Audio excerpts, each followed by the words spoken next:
Welcome back to the channel, my friends. I am Kevin, and you are on Reading the Room, where we talk about Game of Thrones, Lord of the Rings, Star Wars, Warhammer 40k, and everything in between. We're going to talk about a subject. It's going to be short, but it is going to be the knights that were exiled after Robert's Rebellion, some of the houses that caught flack, and why they were sent to the wall. So, the confirmed knights that were actually sent to the wall: Sir Alliser Thorne. We've seen that in the Game of Thrones TV show. Dude is kind of a what's the word? Oh yeah, a douchebag. He was kind of a douchebag. He was a knight of House Thorne, obviously of King's Landing. Why he was sent? So he was sent because he fought for the Targaryens during the sack of King's Landing, and after the fall, you're gonna find this a lot. Robert was more of the forgiving type, which is strange for the guy who is known to just cave in people's chests with a giant hammer.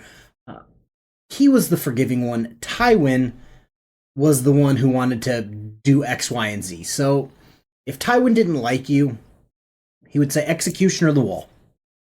That's kind of it.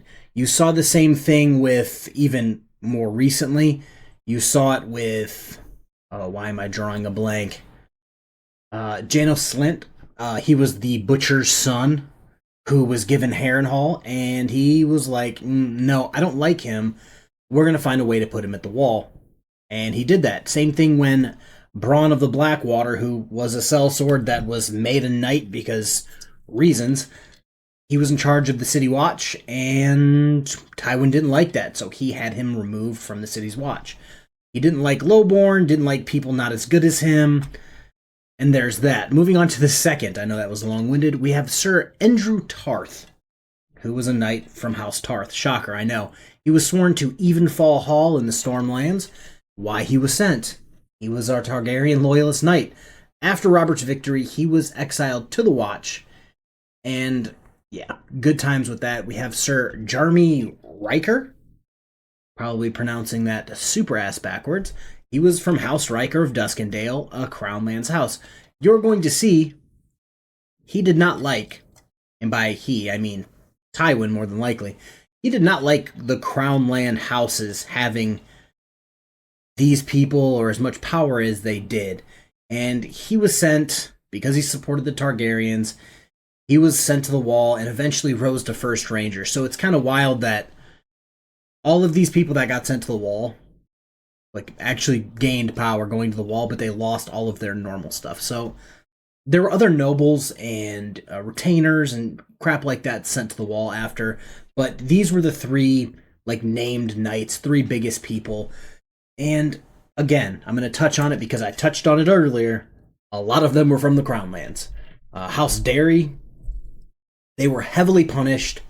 I found some speculation that some dairymen went to the wall, but none were specifically named, so we're just going to leave it as maybe. But they were allowed to survive as a family or as a house, but they came out with no power. Other houses that kind of suffered the same fate: House Velaryon, Driftmark, all that nonsense. They rose because they were pretty close to House Targaryen. They intermarried all the time. They commanded the Targaryen fleets. But despite their ties with the Targaryens, when they saw Robert win, they're like, yeah, we're good. We would like to survive, so we'll bend the knee to you. I don't believe anyone was sent specifically, but again, it's one of those things where Tywin knocked them down in power and didn't name anyone specifically, but probably sent some randoms to the wall. House Celtigar, another Valyrian descendant house from Claw Isle, though less powerful than the other, the Valyrian houses. They allegedly had a Valyrian steel axe, which was pretty rare. Again, after the rebellion, like the Valyrians, they saw Robert win and went, yeah, we'll bend the knee because we like our heads on our shoulders and we like to live. So there's that. Some other things here. Robert, again, was shockingly the merciful one. He pardoned houses like the Valyrians and the Celtigars because he knew their allegiance to him would stabilize the Crownlands. Where Tywin took the harsher approach, and He found the more dangerous people, the people who would be likely to rebel or plot against the new king. He found those people and removed them and put them at the wall. And how to go about saying this? So he did that because if he could remove their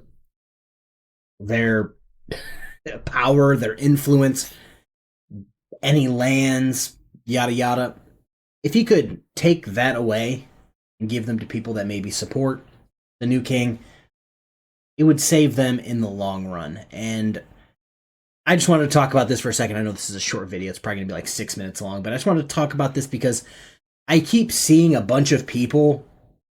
Again, I live on like Reddit, Facebook, Twitter, all these like groups about Game of Thrones that say XYZ person went to the wall. XYZ person went to the wall.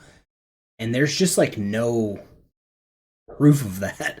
Like I tried again. I read things, I Google things, I research on some wikis, and I couldn't find anyone else named but these people. Like I said, there were some people exiled, there were some people sent to the wall, but none of them were named. So it is what it is. Thanks for stopping by, guys. Have a good rest of your day. Peace.